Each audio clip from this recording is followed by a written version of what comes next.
안녕하십니까 시청자 여러분. 정말 오랜만에 여러분을 다시 뵙게 되는 것 같습니다. 어느덧 우리는 이제 두 번째 대강절기를 맞이하고 있습니다. 이 대강절이라고 하는 것은 주님께서 이 땅에 찾아오신 그 성육신을 기념하는 절기입니다. 부활절기 이전에 사순절을 우리가 준비하고 기념하듯이 성탄절기도 4주 전부터 대강절기로 우리가 기다리고 있습니다. 이제 오늘부터 저는 성서특강이라는 큰 제목을 가지고 예수 그리스도의 비유를 중심으로 여러분께 성경 강의를 드리고자 합니다. 큰 제목은 비유와 하나님의 나라. 그리고 오늘 첫 시간 첫 번째 제목은 칭의의 본질, 그리고 기다리는 아버지의 비유라고 하는 제목을 가지고 시작하겠습니다. 여러분이 잘 아시는 탕자의 비유를 중심으로 성경 강해를 시작하겠습니다. 아마 여러분 좀 생소하실 수도 있겠습니다. 여러분의 귀에 친숙하게 들었던 제목은 탕자의 비유일 텐데, 영어 성경에 보면 The Parable of the Prodigal Son, 탕자의 비유, 방탕한 아들의 비유, 그렇게 제목이 붙여져 있죠. 그런데 독일어 성경에 보면 Das Gleichnis des verlorenen Sohnes, 잃어버린 아들의 비유라고 하는 제목으로 그 비유가 번역되어 있습니다. 어떻게 보면 같은 내용을 담고 있지만 영미계통의 성경 해석에서는 주인공을 탕자로 보고 있죠. 전체 비유의 주인공이 누구인가를 우리가 잘 알아야 그 의미를 파악할 수 있습니다. 특히 이 비유라고 하는 것은 예수님께서 하나님의 나라의 비밀을 우리에게 선포하시는 아주 중요한 메시지를 담고 있습니다. 패러블이라고 하는 그 비유라고 하는 단어를 보면 히라보에서 파라 플러스 발로, 나란하게 발로 던진다는 거죠. 하나님의 나라를 우리에게 직접적으로 설명할 수가 없어요. 왜냐하면 하나님 나라는 무한하고 초월적이며 영원한 세계죠. 그런데 이 현실은 유한하고 한계가 있습니다. 무한한 것이 유한한 것 안으로 들어갈 수가 없죠. 같이 움직일 수가 없어요. 그래서 주님께서는 그 영원한 하나님의 세계를 현실적인 어떤 것과 대비시키면서 설명하십니다. 그것이 비유죠. 하나님의 나라와 나란하게 던지는 어떤 현실적인 이야기, 그것이 비유인데, 이 독일 학자들은 그 제목을 잃어버린 아들의 비유라고 그렇게 제목을 붙였어요. 왜냐하면 이 탕자의 비유의 주인공은 아들이 아니고 아버지라고 하는 것이죠. 그럴 때 그 내용의 의미가 완전히 달라집니다. 어떤 아들이 집을 떠나서 아버지 곁을 떠나서 방탕하게 살다가 아버지의 사랑을 그리워하며 다시 돌아오는 이야기로 형식적으로 그 내용은 전개되고 있지만, 그 안에 깊이 숨겨진 본문은 주님께서 이 세상 어느 누구보다 하나님 아버지의 마음을 잘 알고 계시는 그분의 아들이신 주님께서 아버지의 사랑이 어떤 것인가를 우리에게 설명해 주고 있는 이야기가 바로 잃어버린 아들의 비유입니다. 저는 이 비유의 제목을 좀 더 깊이 그 비유의 의미에 맞춰서 다시 한번 해석해 보았습니다. 그 제목은 무엇인가 하면 기다리는 아버지의 비유입니다. 날마다 아들이 집을 떠난 그 순간부터 하루도 아들을 잊지 않고 문 밖에 서서 그 아들을 기다리고 있는 그 아버지, 우리 하나님의 사랑을 이 비유는 우리에게 전해주고 있는 것입니다. 그래서 본문의 의미는 이 영어 번역보다는 독일어 번역에 더 가까이 있다고 볼 수가 있죠. 잃어버린 아들의 비유라고 하는 그러한 관점에서 한번 우리는 이 비유를 풀어보려고 합니다. 하루는 둘째 아들이 아버지께 와서 아버지께 유산을 요구합니다. 유산이라고 하는 것은 아버지가 돌아가신 다음에 자연적으로 물려받는 것인데 아직 아버지가 살아계신데 이 둘째 아들은 철없이 아버지에게 그 유산을 달라고 조릅니다. 그런데 아버지는 그 아들의 청을 거절할 수 있습니다. 아직 살아있기 때문이죠. 주지 않을 수도 있죠. 그리고 그 유산을 다 방탕하게 날려버릴 줄도 다 알고 있었습니다. 그래서 주지 않아도 아버지에게는 전혀 이상한 일이 아니죠. 그런데 그 아버지는 그 아들의 뜻대로 유산을 다 줍니다. 어떻게 보면 참 이해하기 어려운 부분이 그 안에 담겨 있다고도 볼 수가 있죠. 아마 여러분 김소월의 시 가운데 진달래꽃이라는 시를 여러분 기억하실 겁니다. 나보기가 역겨워 가실 때에는 말없이 고이 보내드리오리다. 가시는 길 영변약상은 진달래꽃을 한아름 따다가 그 길에 뿌려드리오리다. 가실 때 그 꽃을 사뿐히 들여밟고 가시옵소서. 님이 가실 때 나는 죽어도 아니 눈물 흘리오리다. 그 시의 내용을 보면 아주 역설적인 표현을 하고 있죠. 죽어도 눈물을 아니 흘린다고 하는 그 말 속에는 이미 눈물을 펑펑 흘리고 있는 이야기입니다. 그리고 말없이 고이 보내드린다고 하는 것은 절대로 보내고 싶지 않은 그 주인공의 마음을 잘 담고 있죠. 그런데 왜 떠나보낼까요? 바로 그 사람을 진정으로 사랑하기 때문이죠. 오늘 그 비유의 본문에도 보면 왜 아버지가 그 아들을 떠나보냈을까요? 사랑하기 때문에 그렇습니다. 진정으로 사랑한다고 하는 것은 내가 나의 유익을 구하는 것이 아니라 사랑받는 사람의 유익을 구하는 거죠. 고린도전서 13장에 보면 사도 바울은 그렇게 얘기합니다. 사랑은 자기의 유익을 구하지 아니하고. 많은 사람들은 자기의 유익을 구하면서 삽니다. 그런데 사랑을 가진 사람은 정반대죠. 자기의 유익보다는 타인의 유익을 구합니다. 사랑하기 때문에 그 아들을 떠나보내는 거죠. 그런데 그 아들은 아버지의 그 예상대로 멀리 떠나서 타국에서 재산을 다 탕진하고 이제 가난한 거지가 되어서 돼지치기로 살다가 이제 돼지가 먹는 쥐염열배조차도 먹지 못하는 큰 흉년이 들었습니다. 돼지만도 못한 인생이 된 거죠. 돼지는 살을 찌워서 고기로 잡아먹을 수 있지만 인간은 그것만도 못한 신세가 되어버린 겁니다. 그 처절한 절망의 한복판에서 그 아들은 아버지의 사랑을 기억합니다. 사랑이 충만했다는 그 사랑을 깨닫지 못했지만 사랑을 잃어버리고 멀리 절망의 한복판에서 비로소 그 사랑의 크기를 깨닫게 되는 거죠. 우연히 그 아들이 아버지를 생각한 게 아닙니다.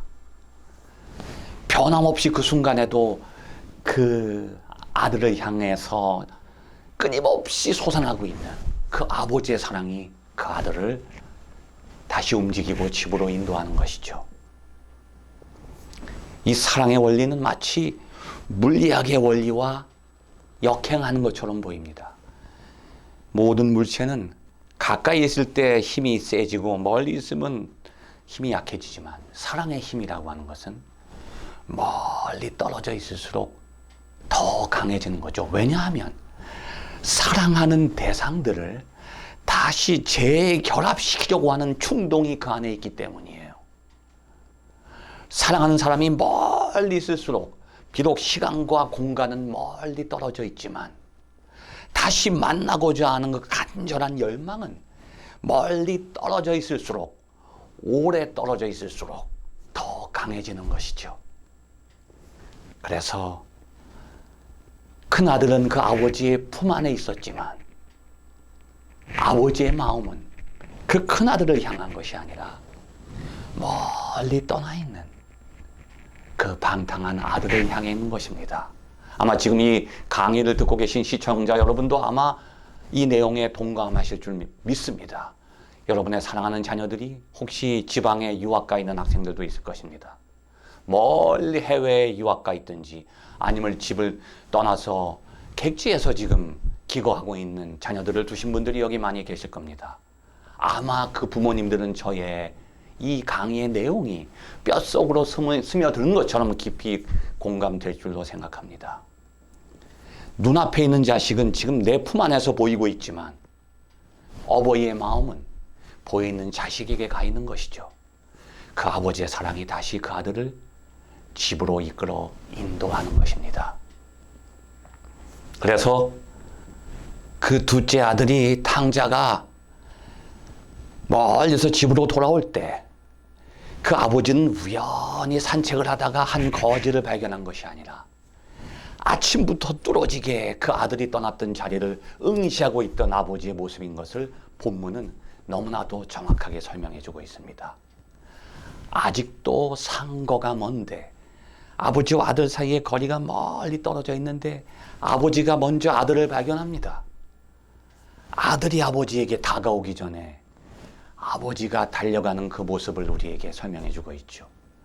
그 달려가는 아버지의 모습 속에는 한 번도 아들을 잊지 않았던, 한 번도 그 아들을 미워하지 않았던, 여전히 사랑하고 있는, 아니 떠났을 때보다 더 크게 더 많이 사랑하는 아버지의 모습을 보여주고 있습니다. 사랑으로 그 아들을 떠나보냈던 그 사랑보다도 더 큰 사랑으로 다시 품에 안는 아버지의 모습입니다. 그래서 구속의 사랑이 창조의 사랑보다 더 큰 겁니다. 지금 우리는 성탄절기를 준비하고 있습니다. 이 성탄의 의미 속에 바로 이 기다리는 아버지의 비유의 의미가 담겨 있습니다. 우리가 너무나도 멀리 떨어져서 결코 가까이 다가갈 수 없는, 우리가 넘어갈 수 없는 그 하나님과 우리와의 깊은 죄의 시면이 우리 앞에 놓여 있습니다. 우리는 그것을 결코 넘어갈 수 없습니다. 그런데 아버지께서 친히 아버지와 그 아들 사이의 거리를 넘어서 우리를 향해서 달려오는 그 이야기가 바로 성탄의 이야기입니다. 우리가 찾아갈 수 없는 그 하나님이 우리를 품에 안으시기 위해서 찾아오시는 그 모습이 바로 말구유에 누워 계신 아기 예수의 모습입니다. 그래서 아버지는 그 아들의 입에서 잘못했다는 뉘우침을 듣고 안아주는 것이 아니라 그 말을 채 꺼내기도 전에 그 아들을 품에 안습니다. 깨끗하게 목욕을 시킨 다음에 입을 맞추고 안아주는 것이 아니라 냄새나고 더러운 그 모습 그대로 품에 안고 손에 반지를 끼워줍니다. 너는 내 아들이다. 잃었다가 다시 찾은 내 아들이라 아들로서 인정해 주는 것이죠. 이것이 바로 아버지의 마음입니다. 우리가 아무리 더러운 죄인일지라도 우리가 아버지께로 돌아오는 그 순간 아버지는 우리가 죄가 있다고 여기지 않으시고 이전처럼 깨끗한 아들로 인정해 주시는 것이 바로 하나님의 칭의의 사랑입니다. 그래서 아버지는 그 아들을 집으로 맞아들이고 큰 잔치를 베풀게 되죠. 그런데 옆에 있는 형의 모습이 크게 클로즈업되고 있습니다. 사실은 이 비유를 보고 들어야 되는 사람들이 탕자가 아닙니다. 이 비유의 대상, 이 비유를 들어야 되는 사람들이 누군가 하면 바로 큰 형과 같은 사람들이죠. 이 비유는 옛날 이야기가 아니라 오늘 지금 이 시간 여기서 그 비유를 읽고 있는 독자입니다. 그 독자는 집을 떠났던 아들이 아니고 집에 있는 큰 형이라고 하는 것을 이 비유는 이미 암시하고 있습니다. 그 당시 사회에서 말한다면 유대인과 바리새인들 율법사들이 바로 큰 형을 의미하죠. 그 탕자라고 하는 것은 이방인을 의미합니다. 그래서 그 비유의 내용을 보면 잃어버린 아들, 잃어버린 은전, 그 이야기 내용을 보면 공통점을 가지고 있죠. 바로 이방인들을 향한 하나님의 사랑을 설명해 주고 있죠. 문제는 집에 있는 형의 태도입니다. 아들이 집에 돌아왔는데 아버지는 기뻐합니다. 근데 그 형은 마음속에 분노가 솟아오릅니다. 마치 가인이 아벨을 향해서 가졌던 그 분노가 형의 마음속에서 올라오죠. 어떻게 보면 형은 억울합니다. 뼈 빠지게 아버지 곁에서 열심히 일했지만 아버지에게는 염소 새끼 한 마리 얻어먹지 못했다는 거예요. 어떻게 보면 불쌍하죠. 아버지를 배신하고 배은망덕하게 재산을 가지고 가서 다 탕진하고 돌아온 그 거지 같은 동생에게는 상을 베풀고 집에서 아버지를 섬겼던 그 형에게는 아무것도 아버지는 내어주지 않았습니다. 어떻게 보면 불공평하죠. 형의 마음은 어떻게 보면 참 억울하고 우리가 볼 땐 불쌍할 수도 있어요. 그런데 형의 반응은 너무나도 어이가 없습니다. 아버지가 기뻐할 때 형은 슬퍼하고 분노하죠. 왜 그런가 하면 아버지를 진정으로 사랑하지 않기 때문이에요. 아버지의 기쁨에 동참하지 못해요. 마찬가지로 동생이 집을 떠나서 아버지가 슬퍼할 때 그 아버지의 슬픔을 느끼지 못하는 거예요. 이것이 참으로 슬픈 겁니다. 송아지를 대접받는 것이 축복이 아니라 아버지의 슬픔과 기쁨을 함께 느끼는 게 축복이에요. 아버지가 내 곁에 있다고 하는 거. 그래서 그때 아버지는 형에게 말하죠. 나는 너와 항상 함께 있지 않았느냐. 너의 동생은 아버지를 떠나서 아버지 없이 얼마나 큰 고통을 당했느냐. 그 동생이 불쌍하지 않느냐. 내가 네 옆에 있는 것이 부족하냐? 내 사랑 가지고도 부족하냐? 너는 그래도 염소 새끼가 한 마리라도 필요하냐? 그런 말씀을 하시는 거죠. 어떻게 보면 형은 부당한 대우를 받을 수 있지만 만일 그 형이 아버지를 사랑하고 있었다면 아버지의 슬픔도 함께 느끼고 동생이 돌아왔을 때 아버지의 기쁨도 함께 느꼈을 것입니다. 진정으로 축복받은 사람은 집에 있는 사람도 아니고 집을 떠난 사람도 아닙니다. 그 비유가 우리에게 던져주는 메시지는 지금 그 비유의 내용을 읽고 있는 우리를 향해서 그 비유가 던져지는 의미는 무엇인가? 집에 있든지 집을 떠나 있든지 아버지의 사랑을 느낄 수 있다는 것, 이것이 큰 축복이라고 성경은 우리에게 말씀해 주고 있습니다.